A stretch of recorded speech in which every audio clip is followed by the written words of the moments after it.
அருகம் புல்லில் அசைவது யாரு?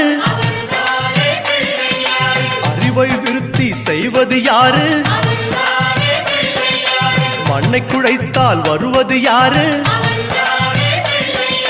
மண்ணை காக்கும் சாமியும் யாரு?